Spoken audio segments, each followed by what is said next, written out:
to welcome him today, I'm going to ask you to be very, very strong, very supportive, because he needs us just as much as we need him. And I hope you would show him how much we need him.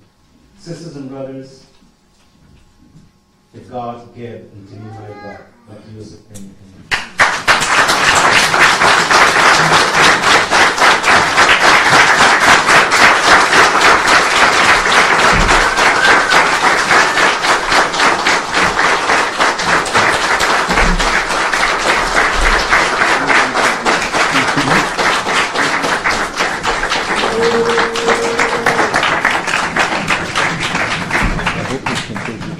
Yeah.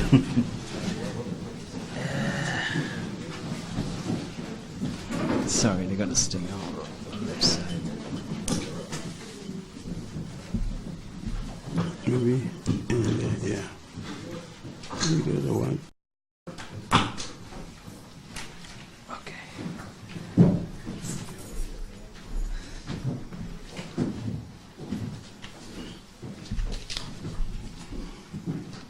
First, I must say good afternoon to you and try to speak to you in deliberate terms.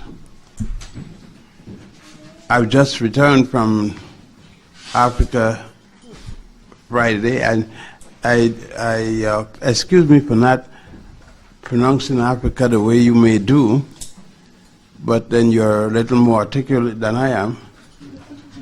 So I only have one way to say Africa, and that's the wrong way.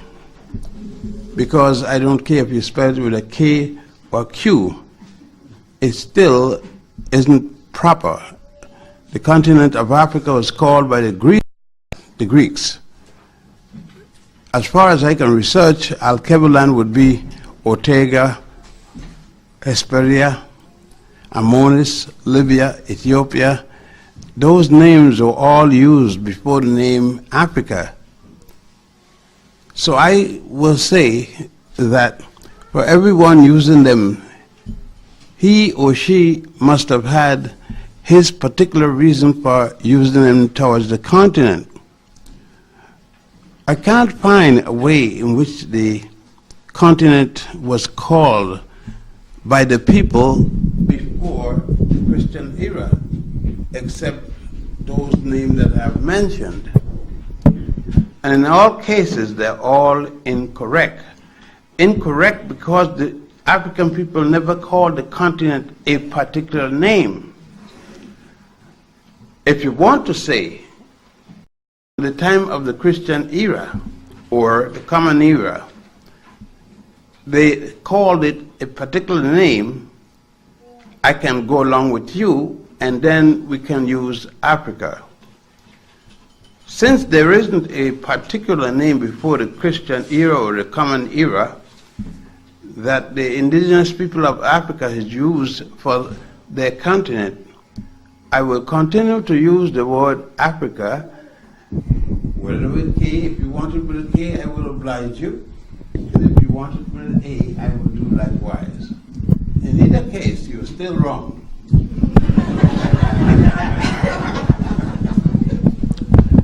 Now, I wrote a few years ago about, in 1972, I think, or 1980 or 82 or something like that, I can't recall a particular time, a small book.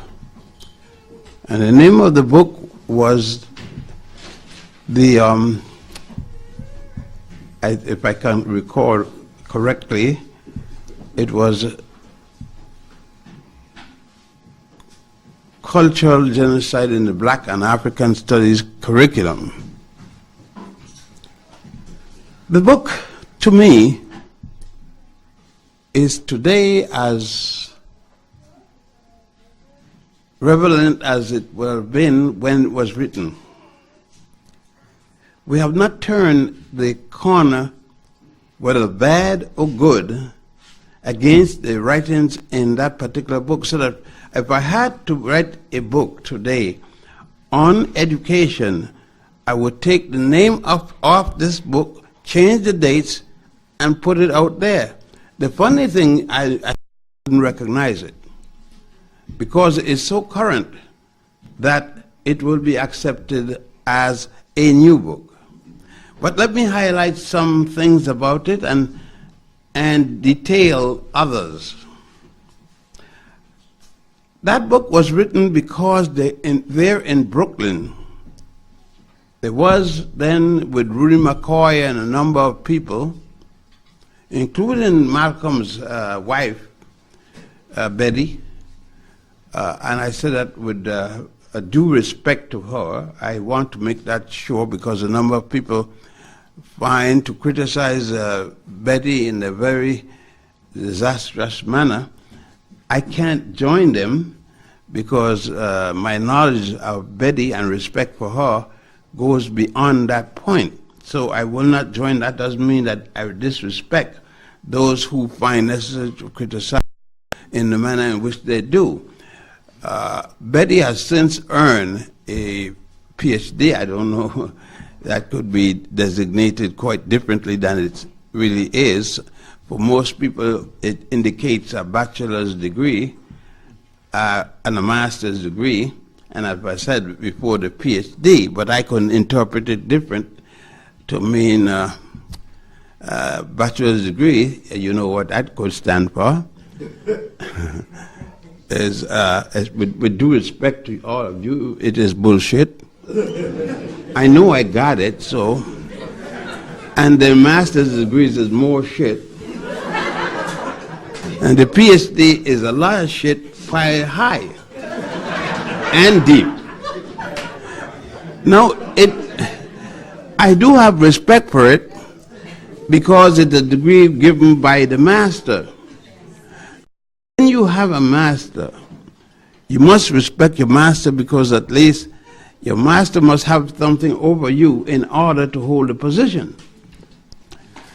Nevertheless, although we are the best dressed up slaves you've ever seen, we are that.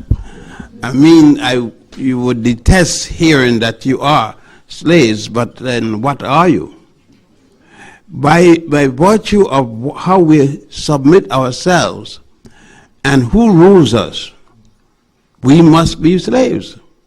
If we want slaves, we will not be ruled by so many white people. And it doesn't matter if they're Jews, Christian, Catholic, atheist, or anything. Let's deal with reality. We are on the plantation. And it is a very comfortable plantation for some of us, and for some of us it isn't. Talk about classes. We can't talk about classes because in reality, whether or not you're a class with a lot of money or you're in the class with no money, you're still a slave. So rather I don't know how you could boast because a car or a better house or whatever, that you have more than the other person like you, black I mean, you cannot boast of your class. The slave is just like, I think that Alex Haley wrote a book, if I am not mistaken by his name. It's called Roots or something. I don't know where he had this roots because I don't know how they can trace the name Haley back to Africa. He said that he had traced his ancestors and a bunch of white folks from Ireland back the west coast of Africa, and I want to know when did they got born in Africa. But Haiti was better than I must say that, because I can't trace my people to Staten Island, and he was able to trace them there. So I pick up my roots back to any way that black people live. But in particular, I will trace them back to Africa. But knowing how silly it sounds for one group of Africans to be telling another group of Africans, I am more African than you.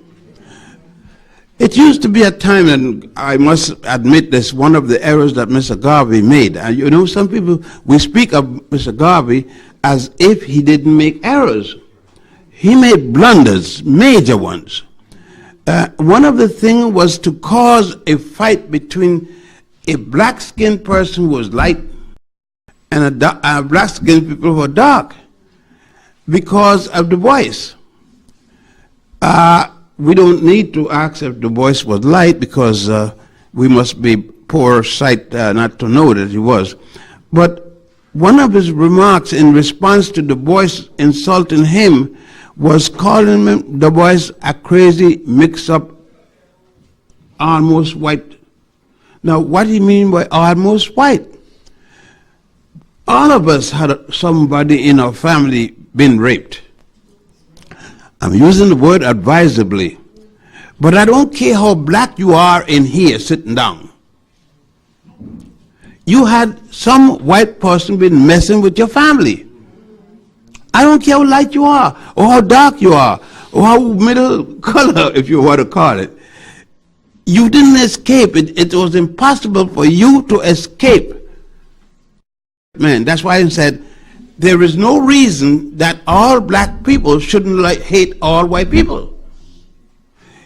I cannot come to you and say, well, I am dark. How dark is dark? And therefore, and that's a shade, it's not a color. Therefore, I am better than the person who's lighter than me, and that's my mother. And then my grandmother is lighter than her.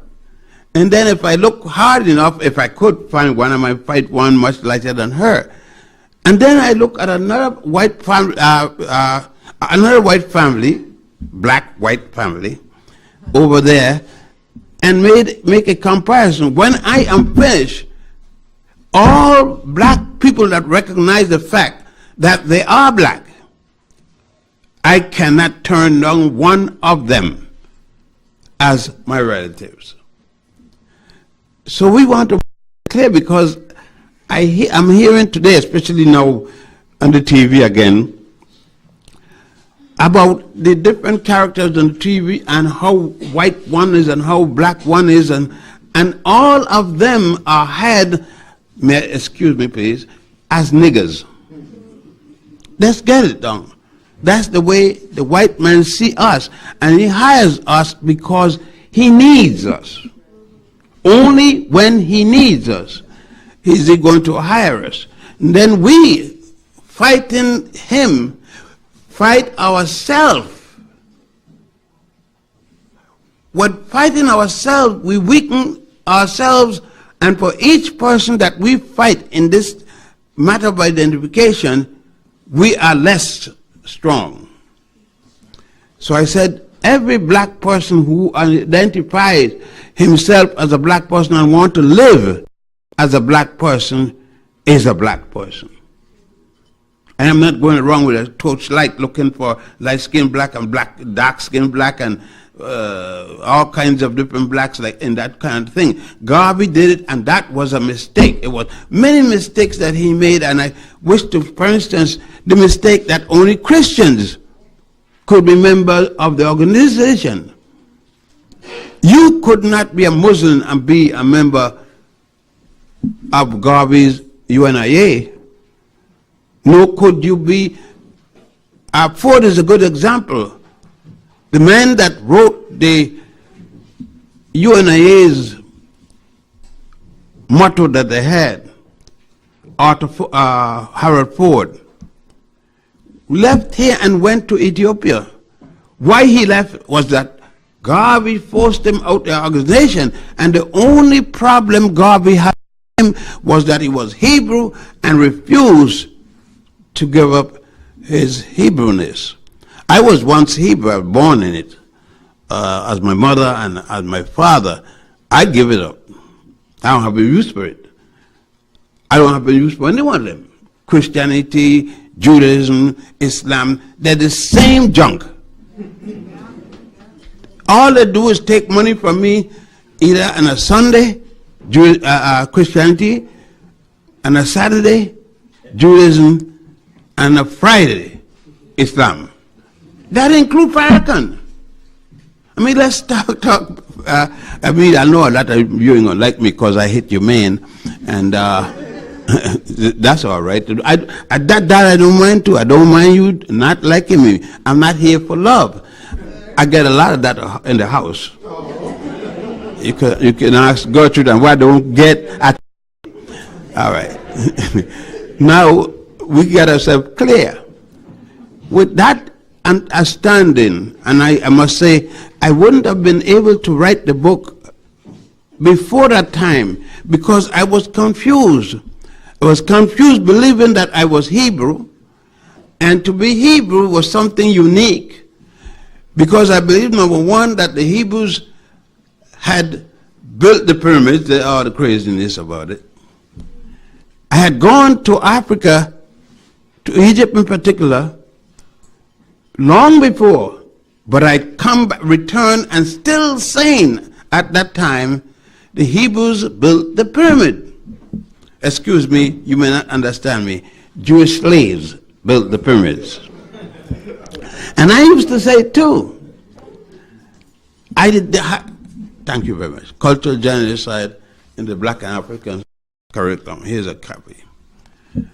And this seemed to be, yes, this, I must, no, I'm not going to blame you for this. Because, you know, me, ECA Associates. The man who does this is a thief. I like to tell people to say, ECA, when got no right, they had a contract to print this book. They printed this book, and the first day they printed it to now, it was 5 years ago, up to now, he have never given me a penny. And he continues to print it. Every dime he collects from this goes to his pocket. So that's Curtis Alexander. And he still does it to the day, today. So let us say what it is. I like to say just what things are about. This man, I better leave it alone.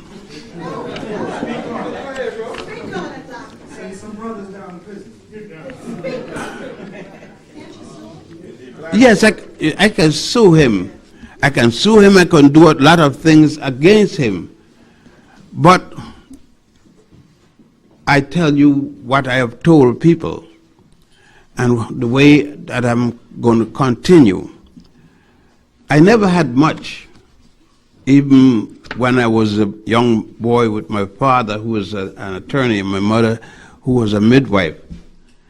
And my father was working with the Marcus Garvey organization, Don Aviso organization, when we came to the West and was living in Puerto Rico and the Virgin Islands. And we just had enough to do a lot of things, but my father's policy of living with the people, he took his money, like I do, and spent it on different causes. So even at the United Nations, where I make a fairly good sum of money, I never had enough, and I swore. When I moved from the area of practicing law and decided to come in this area, I decided then, regardless of what happened to me by an African person, male or female, there is no way I would carry either one before a white man to be sent to a white jail.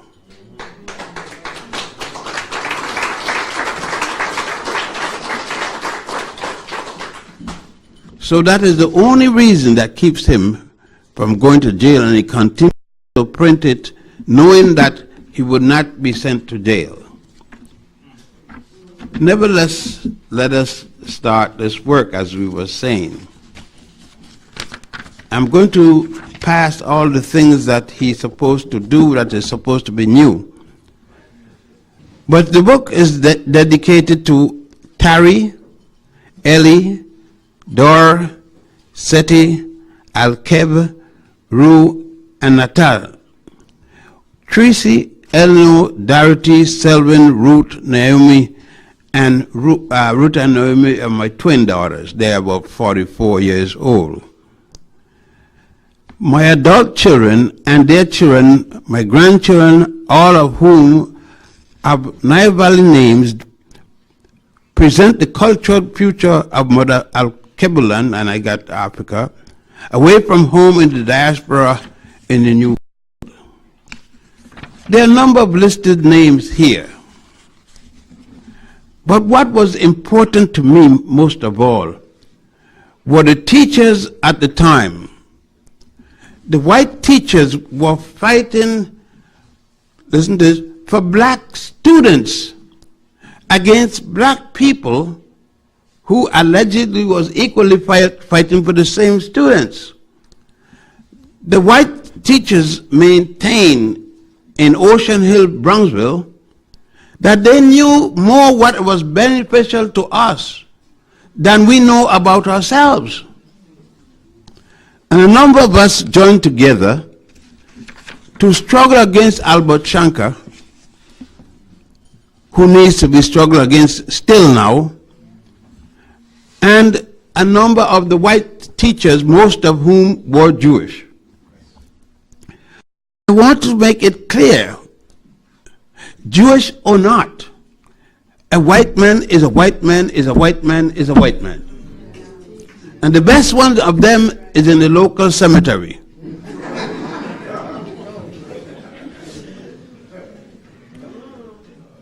So that when we make friends with our associates, I have white associates. I don't have white friends, but I have white associates, people I work with. So there's no how that your white daughter could be reached to the status where I will feel comfortable lying in a bed with her for any reason at all.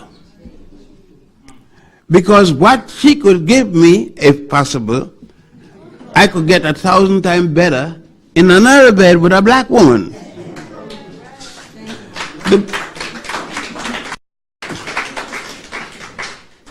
And if I have not tried one, and I'm 76 now, I don't think I'll be trying one anytime soon. I want to make an opportunity. One thing in the book I did was to go to South America and show those South Americans with Van Sertima and others put in their book as supposed to be in part of my family. Let it be clear. If you go to India and you're not dealing with what we generally call Dravidians, you are not dealing with me. I don't care how you look at an Indian, he is not related to me. You see, if I need and looking for friends, I don't need white people. I need that kind of people. I got enough black people that look like all of that. I could find a white black person in my family. I could find an Indian there. So I don't have to go to look for some to say it is my people. I feel quite happy with all the black people, all of you here, I feel happy with. And if, as says, should things go bad and my wife should pass away, this will be the first time I'm accustomed to that. And that's why I know God, what to call God or what he or she, if they take my wife, the next wife, within 3 months, I'm going to be married. Yes, I'm going to be married. I'm not going to shack up with her because I respect her. If I meet a black woman, within 3 months, I'm going to marry. I'm not going to lie down in her bed and get up in the morning and leave and come back the next day. If she's good enough to go to bed with, she's good enough for me to marry. See, now you asked me to do this book, you know. And all I'm saying go along with the book. So, see, that's my feelings. That don't have to be yours. And I remember marrying four times. I buried all of them except one. And she would have been here, but she has to visit our new great-granddaughter. She's only 4 months old. So that's why she isn't here. But understanding what we were faced with is a new type of education was demanded by the African people in our community there in Brooklyn, Ocean Hills, Brownsville. Nobody at all decided what we were going to have. We were going to have, we said, a system of education which allowed us to have our children educated. A certain money was allocated, but the money was never in our hands. The money was held down at City Hall and around the corner where the Board of Education was, held by Jews. And then when we need the money, white Jews, because they got black Jews too, we had to appeal each month for X amount of money to be used towards the school children in various districts. That meant that we were not in control. We settled for that. We settled for another thing, busing. I have never seen the bus go from the black neighborhood to any one white neighborhood yet. And it still doesn't.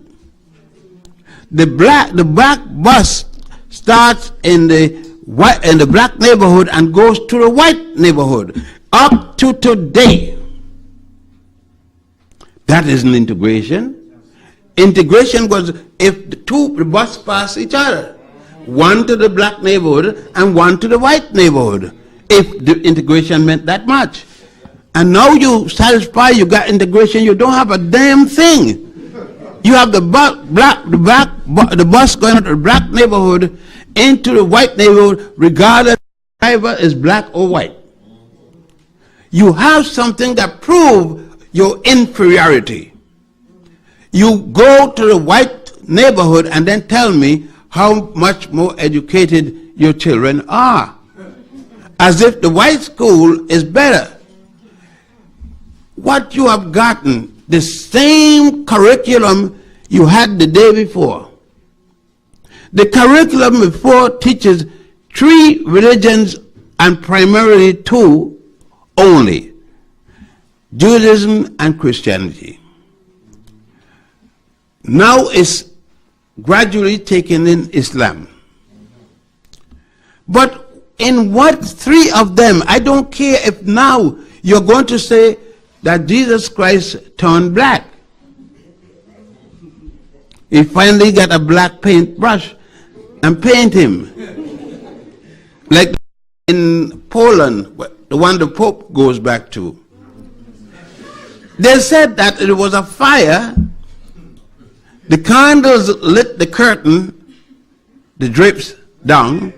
The drape put smoke on the statue, but the smoke did not touch the white eye, the white fingernails, so that was an artistic smoke. It got to be. It particularly didn't touch the toenails and the fingernails and the eyeballs. That had to be a specialized fire and smoke. And all of those things so far was adopted and accepted as good. We had then learned to be acceptable people. We turned from Negroes and niggers and what else, the jigaboos and so forth, and we became African Americans. But we hadn't changed. Look at the statistics. In any one week in the United States, I am not going to take all the cities in the Union. I will take only Harlem, which even isn't a city, just a part of a city. And any one week, you got more than 100 black people who kill 100 black people. Men, women, and children. Maim the others. Most of it from drugs. I know my oldest son is 54 years old. One of the best educated young men there is, and one of the best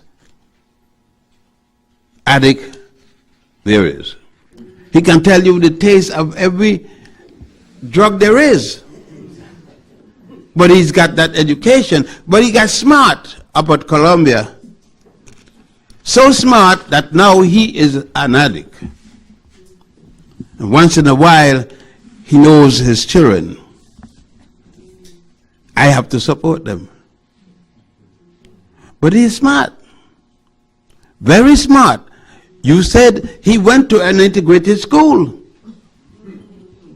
Columbia University is an integrated school. And he learned drugs at Columbia University. When I wanted to go to a black school, which most of you don't want to go to. For instance, let us go down and see what this is speaking about. This here, on page 3, is speaking about a lesson plan which the teachers union was going to make to be taught at school children at the time. The topic, they said, is slavery. This is a lesson plan now. The aim to learn that all races have been slaves at one point or another in history. There ain't no proof of that. And the motivation is, tell the class that long ago people were held as slaves in Egypt. They can't mean people were held as slaves, because there is no record of anybody being a slave in ancient Egypt. There is no record of Moses. There is no record of Abraham. There is no record of Joseph ever been in Egypt. There is no record of bricks made of straw and mud. When you go to Egypt, a number of you have been there with me, and I carry right up against it, there's 79 pyramids, and I carry you to the largest one in Giza. You can't find one brick of any material. They're all monstrous stones coming from the Mutapa Mountains, a little farther away, and some cut right there. The last pyramid, the 97th, at Fayum, I've carried some of you. That is the pyramid of Amenemhat III. The outside facing has been gone, and you saw the mud brick there, but no straw. And the last pyramid, was built before Abraham, the first Jew, was born. The first Jew came there with the Hyksos in the 14th dynasty. They destroyed the 13th dynasty. And the last pyramid was built in the 12th dynasty. 12 and 14 in my way of seeing figures is 2 dynasties apart. And if the first Jew wasn't born yet, when the last pyramid was built, and secondly, there are 44 pyramids in Sudan. And the pyramids in Sudan are built for priests as well as Pharaoh, and in better condition. Did they build those too? There are pyramids in South America, all of them before Abraham was born. If there was an Abraham, the irony is that not a single person could document Genesis or Exodus or Numbers. There is no way in the world to document God. Who knows God in here? I ask you, some of you are Christians, some of you are Jews, some of you are Muslims, which one of you know God? You said, I believe. It's not enough You can't tell me you know. Otherwise, whatever you had today, don't drink it again.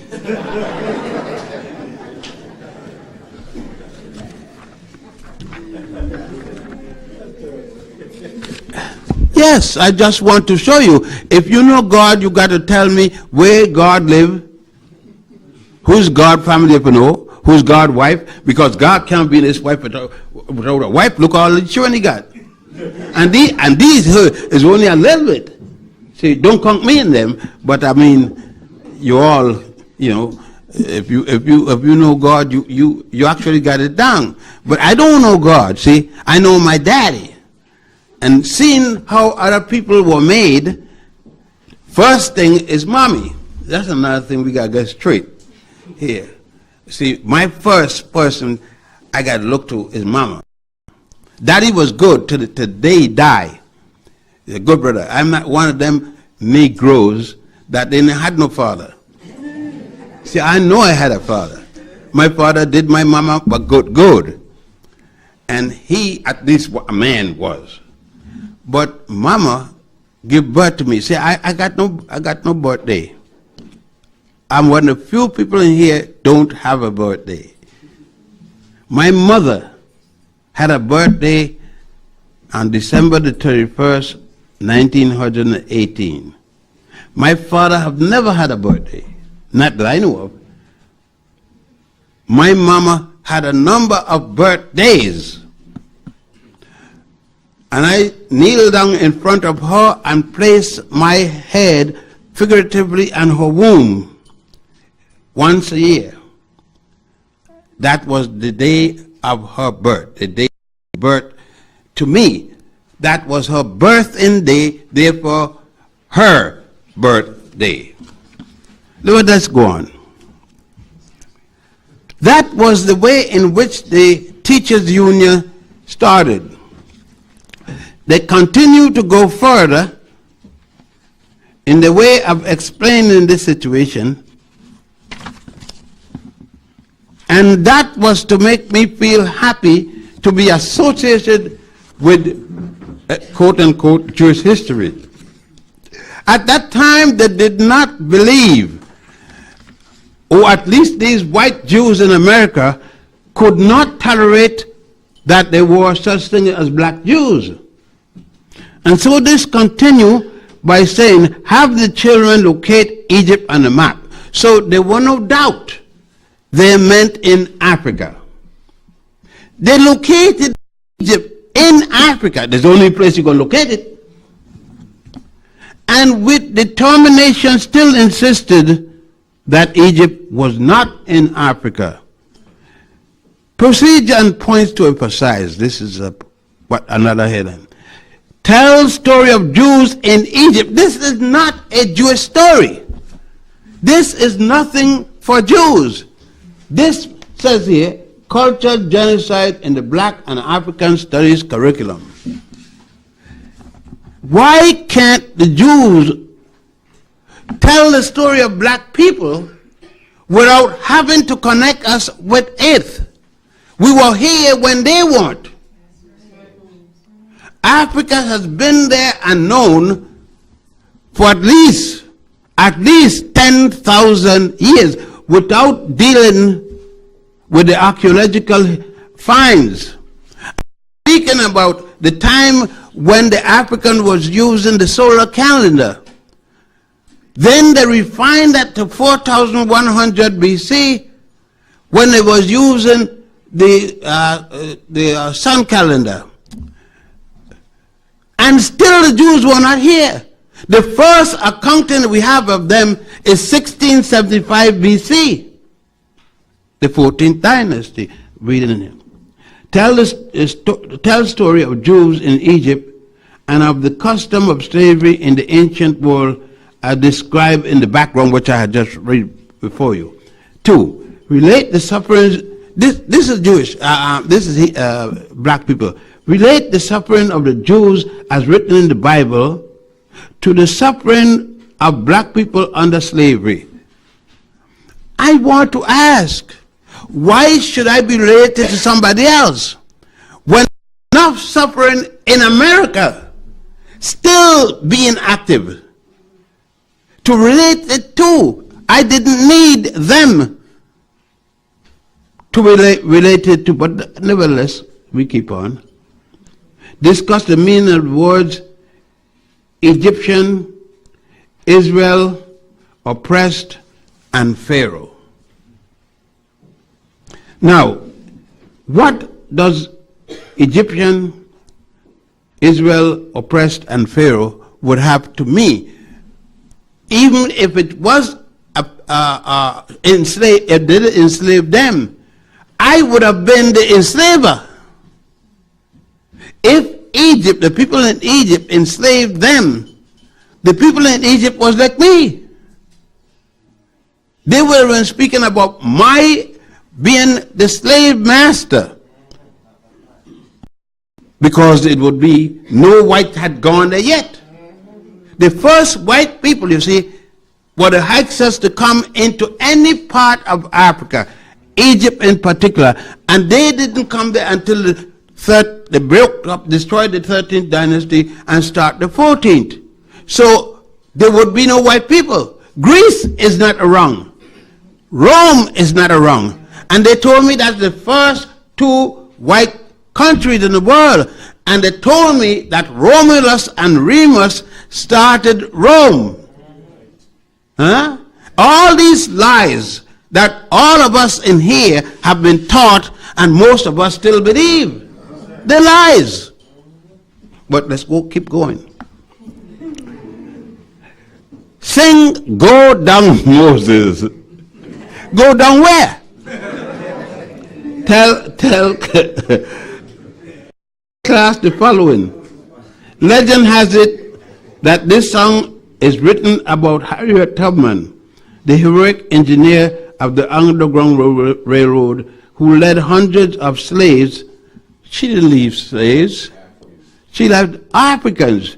Africans who were brought here as African women who were brought here as African men likewise, and they had children, and they were put in slavery. They were reduced from human beings to the status of slavery for the white men, but they themselves still remain Africans. All right, we have to get that clear, so that when people speaking to me, when we were slaves, I say, we have always been Africans, reduced to the status of slavery by the white man. I was never a slave. The white man called me a slave. But I am, by his designation, a slave, but my designation, I'm an African.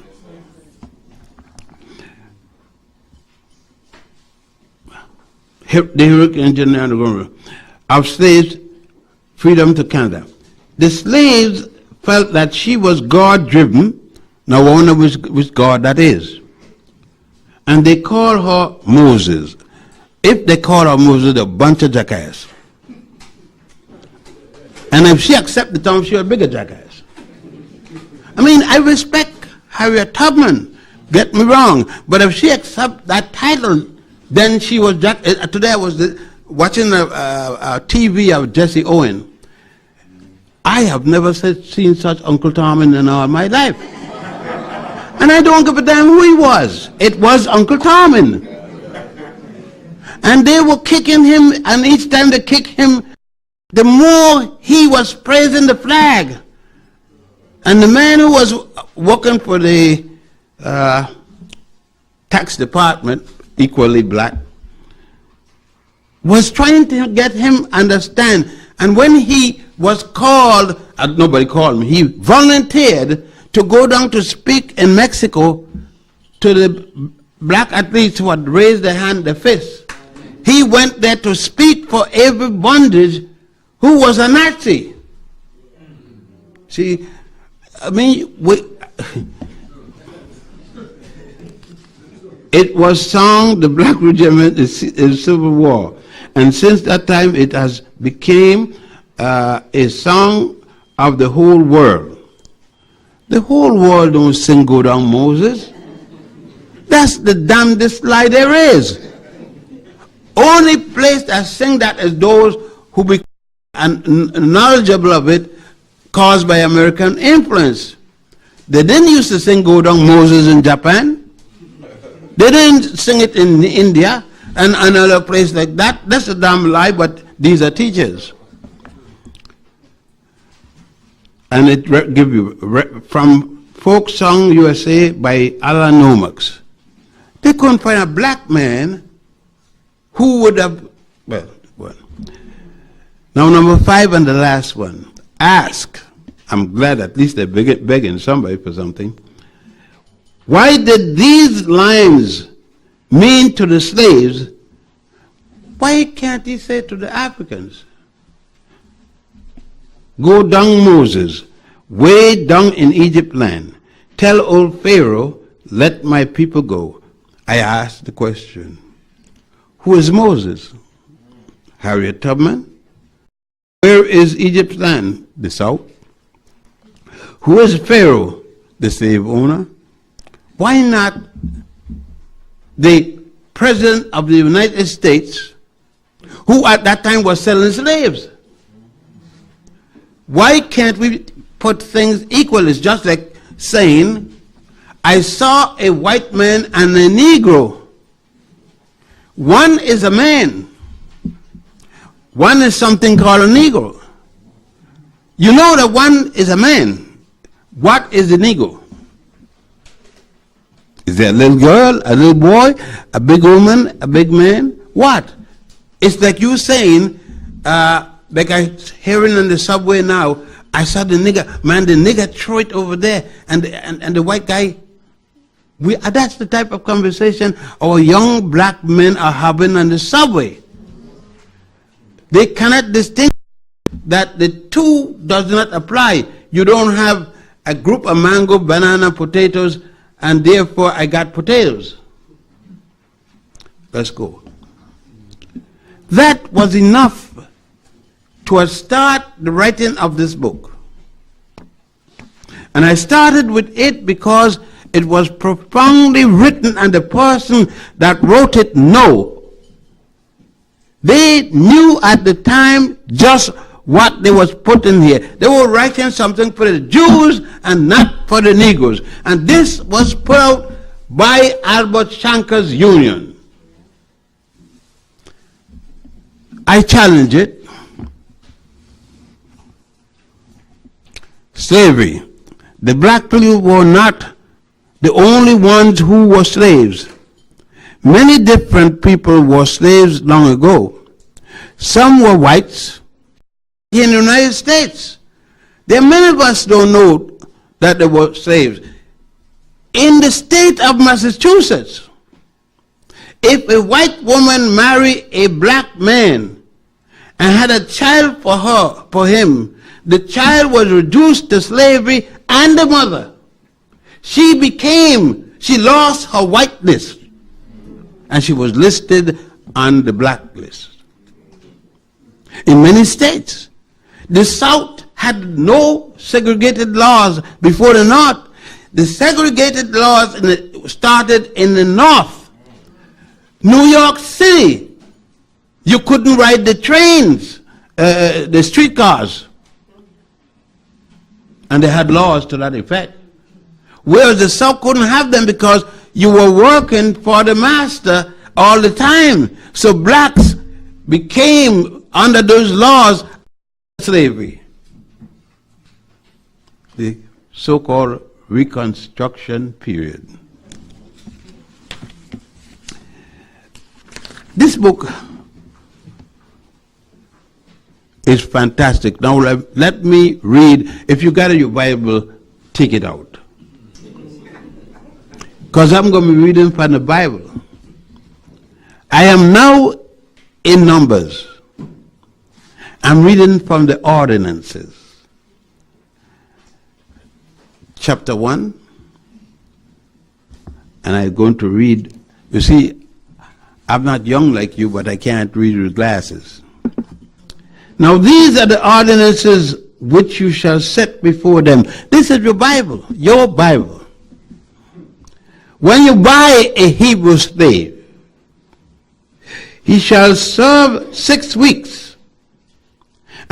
seventh, you shall turn him out, let him go free for nothing. If he comes in single, he go out single. If he comes in married, then the master will take his wife. If he is married, you took him, you took her. If he's going out free, you take her. He don't go out with his own wife. If that is rape, what is it? If his master gives him a wife, and she bears him sons or daughters, the wife and the children shall be the master's, and the man shall go out alone. That isn't what I want. Now, if you get a nigger slave, I use that word respectably, and she bring in, you should tie the black man, you bore his hair with an awl, and he shall serve him for life. When a man sells his daughter as a slave, she shall not go out as male slaves do. If she does not please her master, who has designation of heirs for himself, then he shall let her be sent. He shall have no right to sell her to a foreign people, since he is dealt with fairly with her. If he designates her for his son, he will give her to his son. If he takes another wife to himself, he shall not diminish her food, her clothing, her material things, and if he does not do these things, he shall go out for nothing without pay of money. And I could go on. In here, in your Bible, you tell me if you're Jewish, you're Christian, or you're Muslim, how God is fair. Here is it. Moses' law. And it's in your Bible now. Then you got to ask, what kind of God is that? What a kind of God taught me when I was a boy. Left this out and it was there in the Bible. The man knew he's a liar. He's a thief, a prostitute, a barefoot jackass. He read that to me. He never did read this to me. He never did tell me that the Jews were slave masters. I had to wait for years, many years. I had to wait till I became a married man with children before I read, someone said, read your Bible. And then I realized that the slave master was crying about slavery, and he was one of the worst slave masters there was. It's just like when Abraham was raping women. Abraham raped Hagar. Your Bible said it. Take it out. It said that his wife had got pregnant. And she told him one day, go with the servant girl and have a child with her. The servant girl was glad to say, oh God, come, go with me. Give me a baby. Or did he force the servant girl to go with him? Did he rape her? He raped her. And she was an African woman. And I was taught by the rabbi to look at that rape as something good. But at the time I wasn't wise enough to understand he was raping her. So I thought it was something great. She had his first child. And the first child is said to be the head of the Muslim people. How do they know that? And they won't hear. All these kinds of things the book started out. pointing out to the people that you had not changed the educational system. Your curriculum was still the same. The same people were going to teach you the same garbage. Only that you were saying it's black studies. I maintained at that time that black studies was a negative term. It still is. Nobody teach in America white studies, yellow studies, brown studies. Why should we have black studies? African studies. And if we had been teaching African studies, by now the children would have been saying African and no American behind it. Europeans are Europeans. And that's what I mean. It's become lovers of our masters. It is bad enough that we try to look like our masters. I understand it. My wife too. My wife is quick to go to the hairdresser. And when she come back, she look half white. And I said to the good old soul, and she's a good woman, she wins well. Because she's a Roman Catholic, but of course the Pope out in a minute. Especially when he start to talk against birth control. But she had it from day one.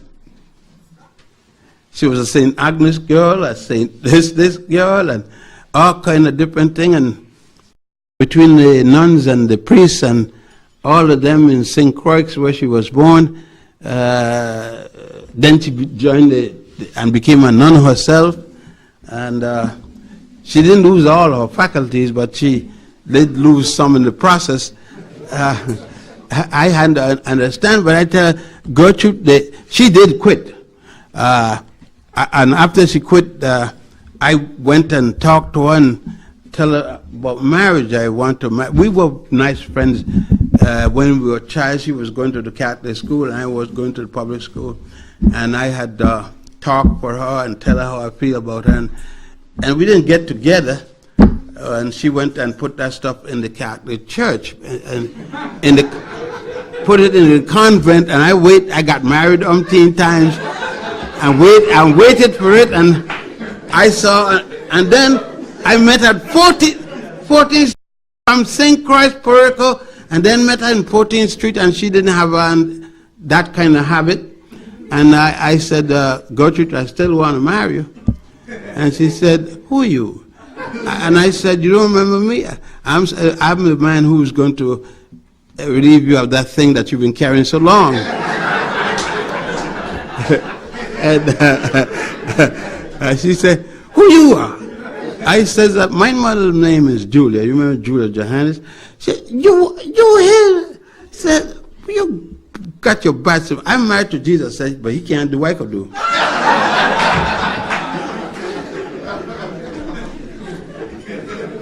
And so after a few days, and then her uncle was my best friend. And she had lived with her uncle, and he told me, come on up there. He had too many virgin women in his house. His sister was 6 years, and she was married to a gin bottle. That's all she ever had was gin, gin, gin. And she wasn't doing nothing. And then he had Gertrude wasn't doing nothing. And almost his wife was doing nothing. So he said, take one of them off my hand. And he wanted two. So eventually we got married, and Gertrude lost that thing.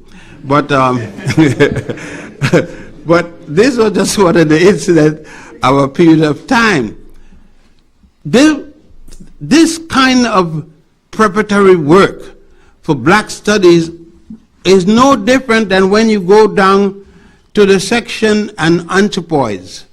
Going back to Zinzanzi's boys, at that time, Denkness was not discovered yet, and so we couldn't deal with her. Even her, we would have to change the name from Lucy to Denknesh, because Denkness is the correct name. That's where they found her, and to give her the name Lucy was not proper.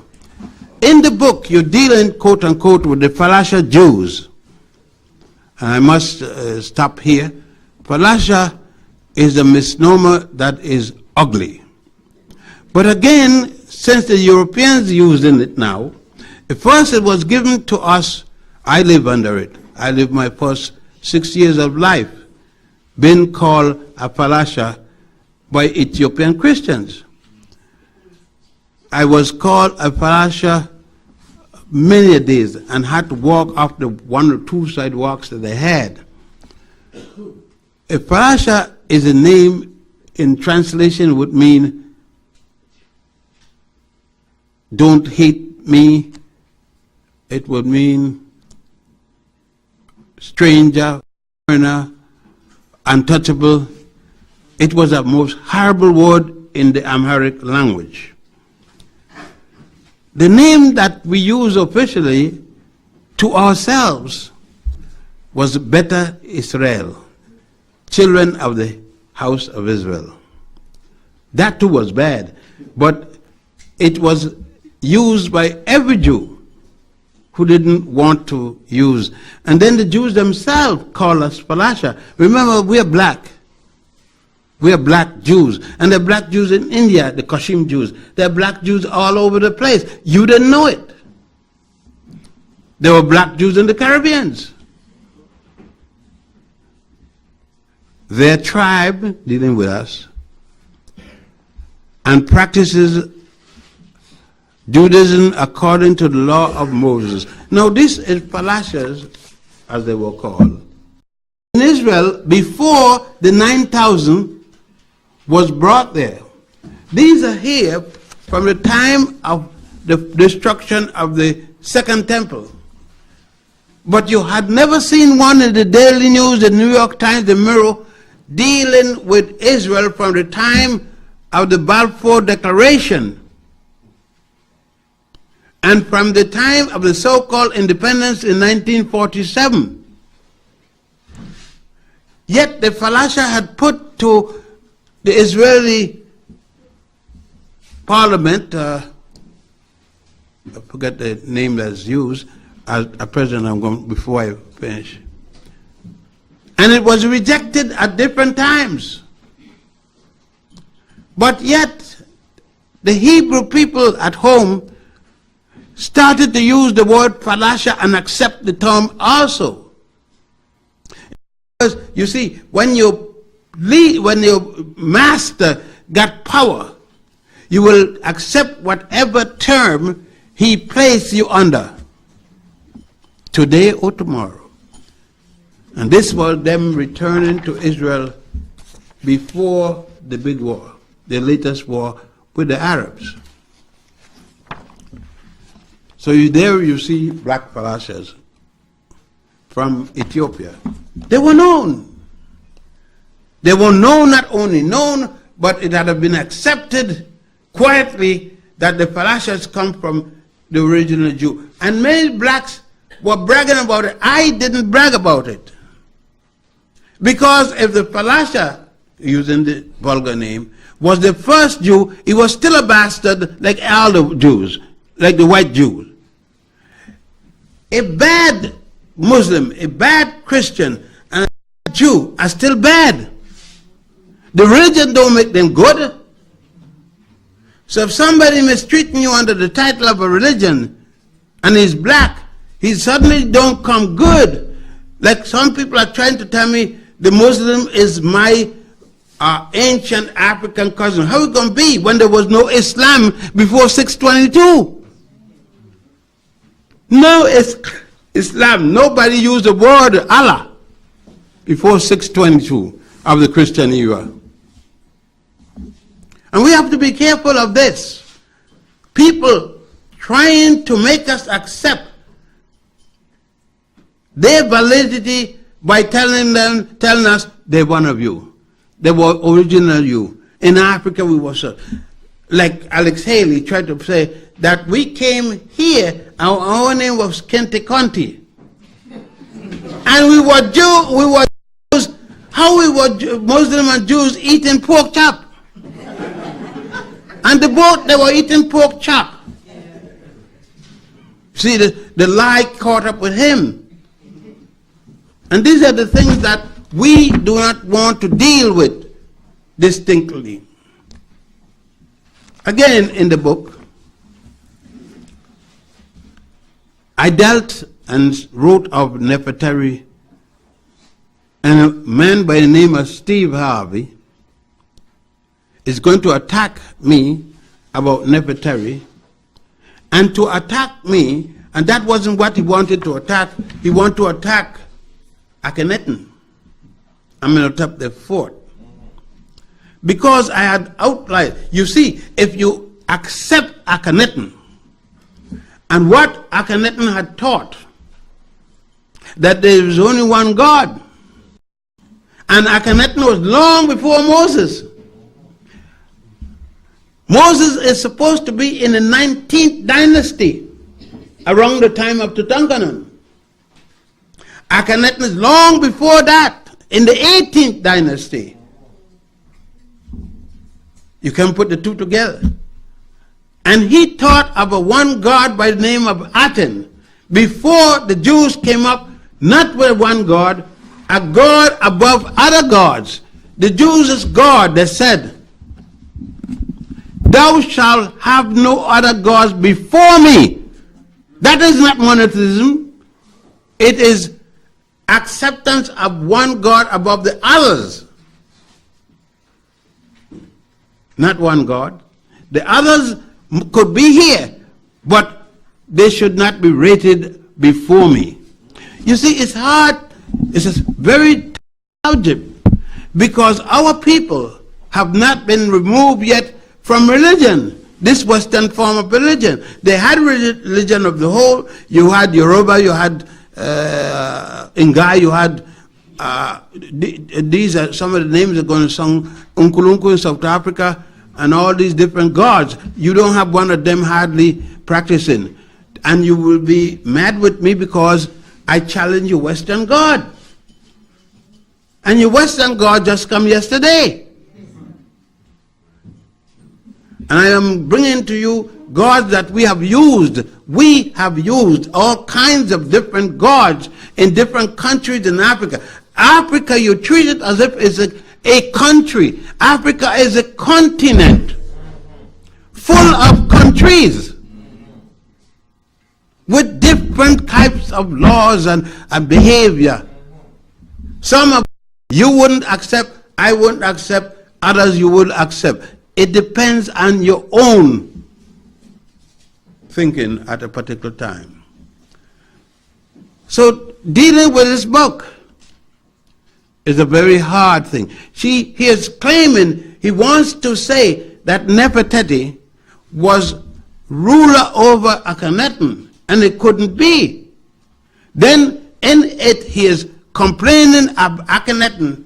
His black form is just like you take anybody here, undress them, and say their body, and their lips, and their face, and the nose is congruent. They're ugly.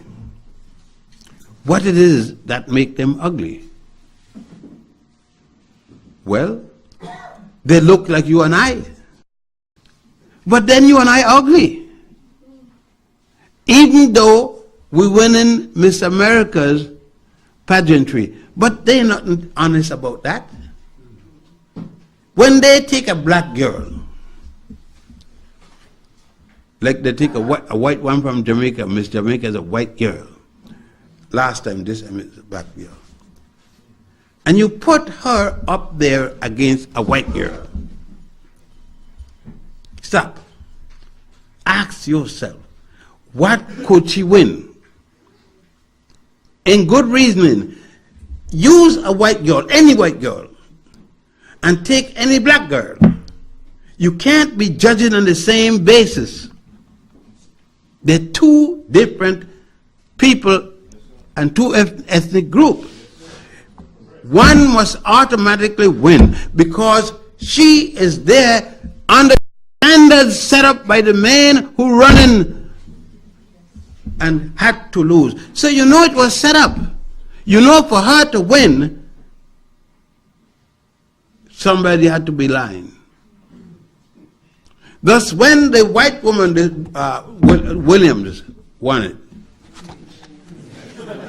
she was prostituting herself quite a long place and going with men and women and the dog too.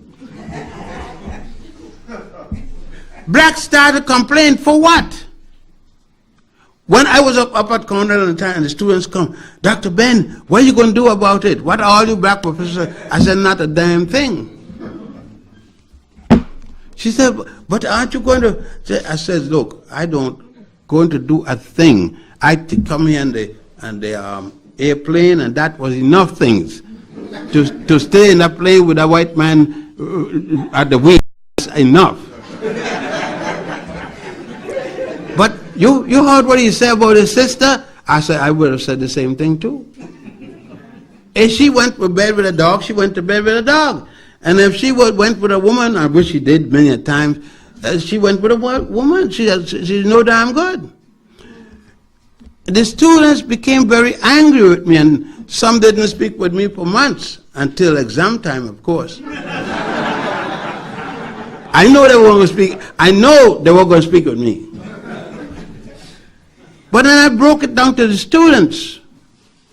Of what are you going to defend a black person solely because they're black? Then you must go to the jail. And all the black men that rape black women, you must celebrate them. I said, we have a distinction. We celebrate black people who are like us. You must first set a standard. We cannot just celebrate a brother if the brother wants to be in jail and have no repentance to the sister or another brother for what he has done to that sister or brother. He must feel that coming out. He owes us, black people, the right to respect us by leaving us alone. And from there he could walk himself back to the society. We can't respect a black man solely because he's black. He's black running around shooting up black people. How are we going to respect him? We have to make the distinction. And that's why there's so much argument with me, is that I make distinction, make qualification. For we are the best. We are the greatest. And you can't mistreat us. And then I accept you solely because you're black. Damn that. You must be black and beautiful. You must be black and have values. You must be black and willing to contribute something to our community. Not just being black alone. Because that I could boil off in a minute. Michael Jackson was black.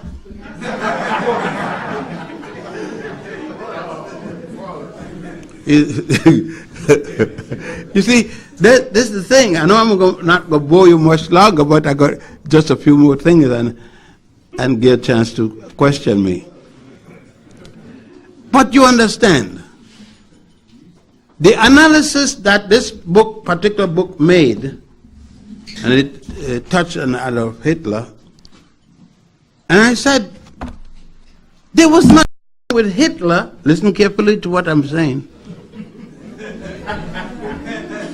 because I know I'm going to hear it different than I said it. That isn't wrong with each white person you meet out there in the street. They would have done the same thing to us as they would do in the morning, given the same situation.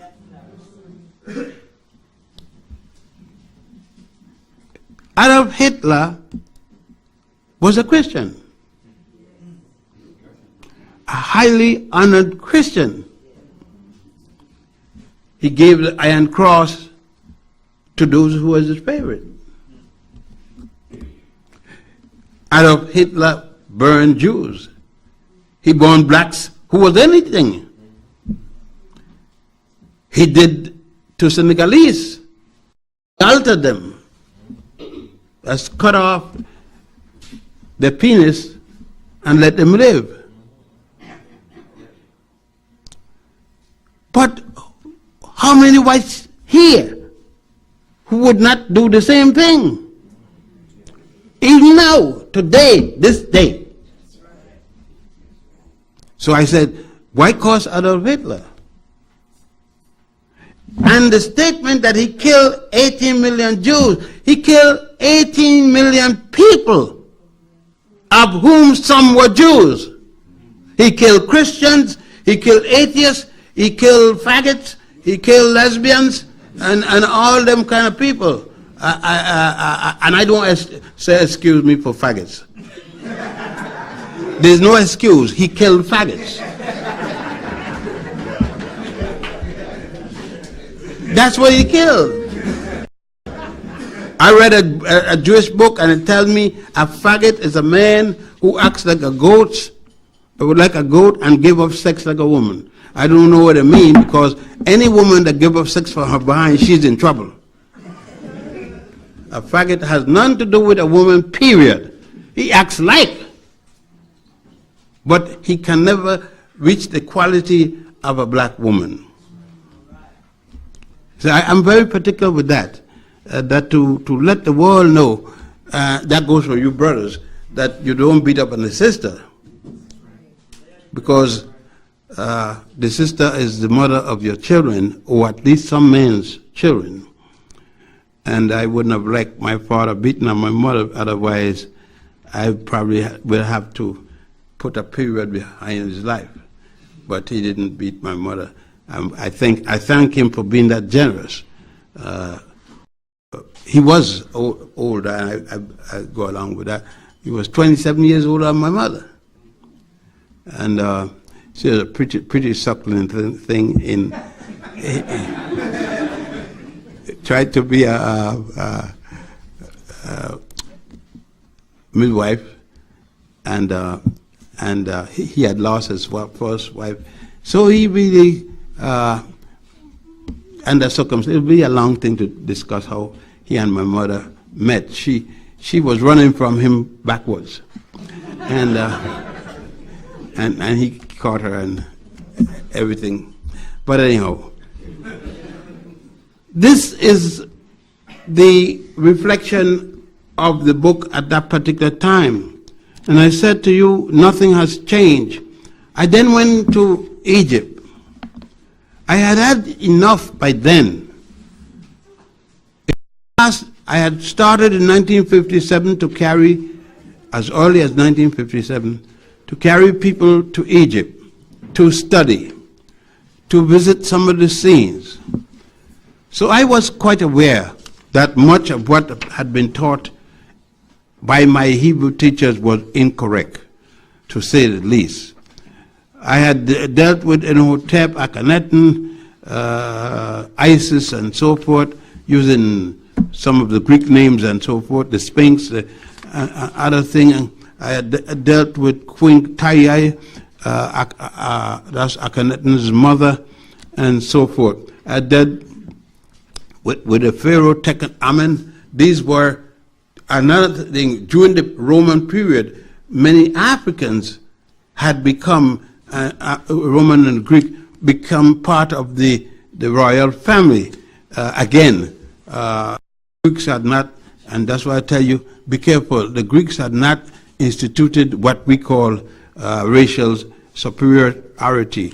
And we have to be careful in our uses not to give to the ancients, unless you have specific case that you point out, because the first and only time we can start racial discrimination would be the Arabs in Spain, when they were classifying race horses and human beings.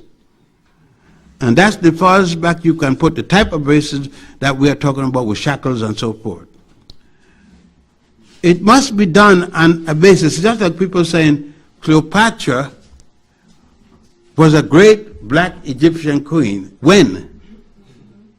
Cleopatra was the worst prostitute that ever been in the whole world. A white prostitute. Who was her father? Her father was a Starop from Persia. I'm sorry, her mother was the daughter of the Starop from Persia. And her father was Ptolemy the First, who called himself Sutter, a general in Alexander's army. And when Alexander died, he killed the Starop, took his daughter, forced her into marriage, and she produced a daughter called Cleopatra the First. And every daughter is coming from all the Ptolemies, the sons, were called Cleopatras, and the daughters were called Cleopatras. There were 8 of them. And the sons were called Ptolemies. There were 15 of them. Cleopatra the 7th, that's is the one that you're talking about with Marcus Antonius. Now, how the hell are you going to get her black? She's from Persia. Her family is from Persia. She was born in Egypt, but of this parentage. I'm sorry to disappoint you, but hell, it got to be told to stop worshiping that, whatever you call her. You see what I mean? It is like some men, they say Ramesses was a great man. Which Ramesses? Which one are you speaking? The 15 Ramesses. Ramesses the first, the Ramesses the 15. Only Ramesses first and second were Ramesses. Ramesses the third was the general, a commander in the army that overthrew the government and took over, and then took the name because he liked it, Ramesses the third. But he was no relative to Ramesses the second. And it goes on. It goes on even in books. I am reading. They don't specify which Ramesses, which Sosostris, which this, that, and the other. They just read one book and decide they could write a book. Like they come to Egypt and read one trip, and next trip they bring their own. Because the money goes to them. The money isn't spent in Egypt, in any village, not a village they own, some of them can't tell you one person they know that they're right.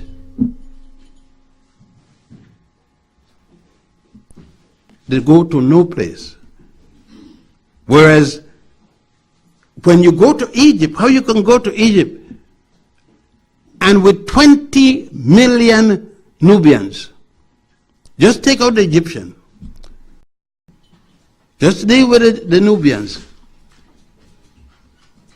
and you got 20 million. And they don't know one company. The 49 Nubian villages had to be moved because of the dam and moved 40 miles north. And there's a central village called Dabud where we stop at. And Dabud controlled the other 47 villages. They've never been in any of those villages one time. Not one. All these kinds of things, you see, that's why I said to you, these are black men and black women who are going to Egypt but can't name you one Nubian, just to name you one, and say where you live, much less a Nubian village.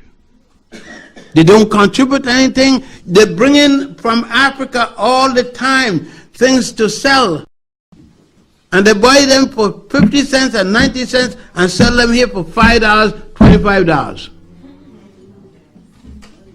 And this is why I said, is it that what it is by going to Africa? No. You don't get rich going to Africa if you go to Africa correctly. And that's why I put the penitent slave. I deal with all of that in here. I put Africans from Europe and put them in the different status and show them. I deal with Xanthropus boys. I deal with all kinds of fossil. I deal with the Hippocratic Oath, showing that Hippocrates knew, the Greek, Hippocrates knew that there were Africans before him in medicine. He swears that he will practice medicine according to Asclepius, the Greek name for Imhotep. He practiced medicine according to Al-Hil, another Libyan of Lebos of ancient time. All this. So then I realized that it's hard, and I'm going to allow you to question me now. But I did this lecture because, again, it's coming to be very important that we understand what the African studies mean now that we're changing it into all kind of culture this and culture that. That those African department that remains, like in City College under Dr. Jack Pace, that you understand what they are fighting for. The Puerto Rican and the African Puerto Rican, the European Puerto Rican and mixture have joined with the African Americans to keep that in the manner which it is. And even a black sister from Jamaica with children for a white Jewish husband. That's what it's like for the new president. She fought it, but she lost. They're going to keep the African Studies department. And I hope, the black studies, I hope they change it to African Studies and fight for it if necessary. That it don't happen like down at Philadelphia Temple, where it's changed to complete nigger studies, Negro Studies Department. And only Negro. How can you have a black man Negro and accept it? How can you have the Negro study before he's black? You must start with the African studies and then at least deal with the Negro, because he had to be an African in his background to become a Negro. But in City College, it has been recognized, and Dr. Jeffries did a very good job in documenting what he had to say. It's unfortunate. It's unfortunate. I fought a loss. That all the African studies people refused to work unless they kept Dr. Jeffries. But as I said, we're not ready to die for the African. Africans are not ready to die for each other. We are like Colin Powell. We go out and willing to die for our masters. We will do anything for the master, and that's why I say, I commend you, brothers and sisters, who still find that the sweetest meat this side of your heaven is a black woman. If you never had one, run outside and get one quick. It may be good for your health. So I dedicate my lecture to the black woman.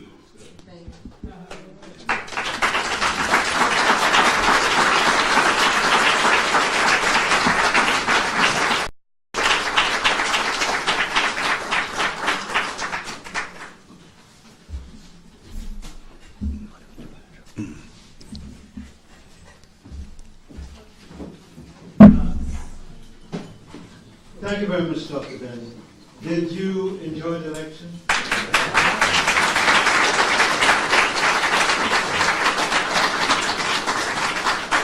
And this is the only place you really can get true African history. And this is why we refer to this as the University of the Community. You can't hear Dr. Benny at the university. In fact, one of the things he did not tell you is that he has been fired from almost every university in this area, bar none. Everyone. You name them, he's been fired. No, seriously. Because, as he would tell you, they give him the plan, he goes into the classroom, lock the door, and this is what the Right? That's right. And when they find out from the spies, the rest is history. So it is important that you continue to make sure that you get this kind of information. It's good for our liberation. And Dr. Bennett mentioned about the sisters and brothers in India. At the last lecture in the month, Ranoka Rashidi will be here. And his field of expertise is the African presence in India. If you want an experience, make sure you see that presentation. And the beauty about that presentation is it's backed up by a slide show. So if he says that they're Africans living in India, you don't have to take his word for it. You can document it. So make sure that you are here on the last Sunday. What's the date? You can get some, make sure you pick a schedule at the back. It's on September the 29th, and the lecture will be the new global dimensions of the African community. Now, a number of things Dr. Ben said, but Dr. Ben never, as I indicated, he never ever tells you about himself, other than the little personal details, which we won't get into. But when he mentioned the Pharaoh Amenhotep, Yes.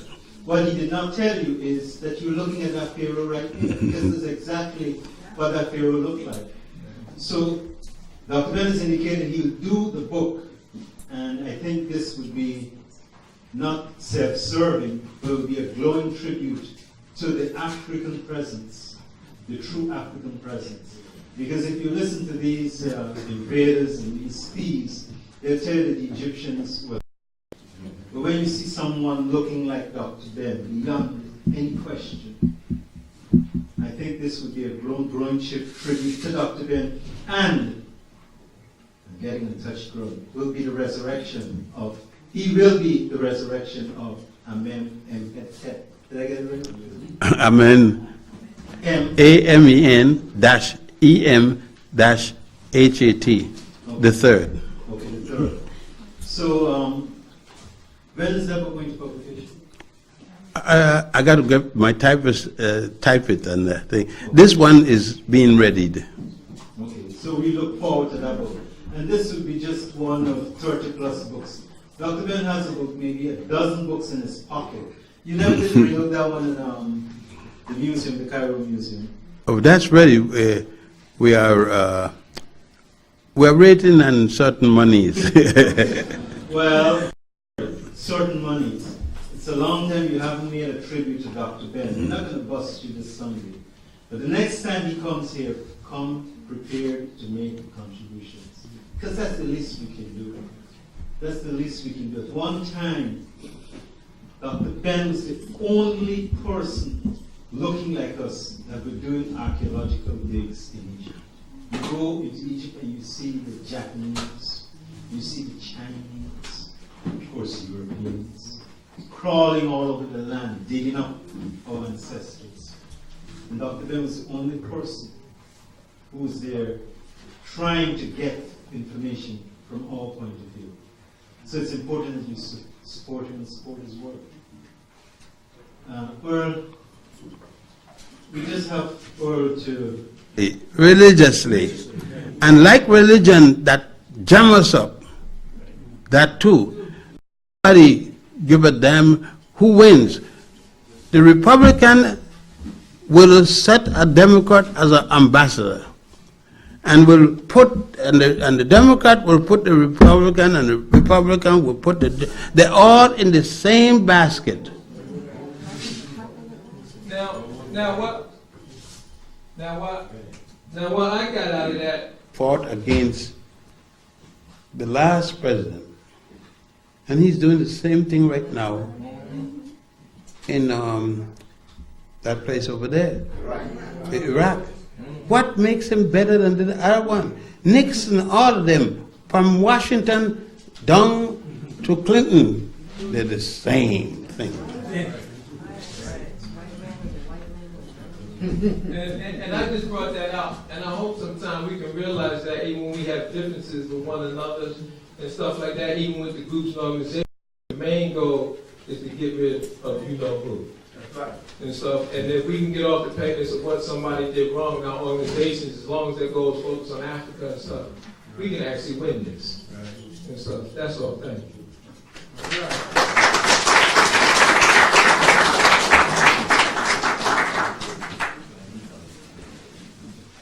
Sisters and brothers, there's just a little flyer. I'll ask you to take it and just circulate it. I'll just read it briefly. Africans wake up. According to the San Jose Mercury, August 18 to 20, 1996, the Central Intelligence Agency of the U.S. government deliberately brought crack cocaine into our neighborhoods. Crack was sold to our young people to raise money to buy guns to overthrow the Sandinista government of Nicaragua. This was U.S. foreign policy. This was warfare against African people. This was the deliberate destruction of our young people, our future neighborhoods. Now we know who are the real drug dealers, the CIA. Now we know who are our leaders. They are silent or absent. Now we know who are our enemies. They have declared war with drugs. Now we know they plan to completely destroy us all. Isn't it time for us to act in our own self-defense? Remember the Tuskegee experiment? It is your constitutional responsibility. The least you can do is to follow the Constitution, by which we are all sworn to live by. Quote, this is from the Constitution. Sorry, the Declaration. But when a long train of abuses and usurpations, pursuing invariably the same object, evinces a design to reduce them under despotism, it is their duty, it is their right to throw off such government and to provide new guards for their future security. That's the Declaration of Independence. Now, we have not heard one person. The only person that's speaking on this is Maxine Watts. That's right.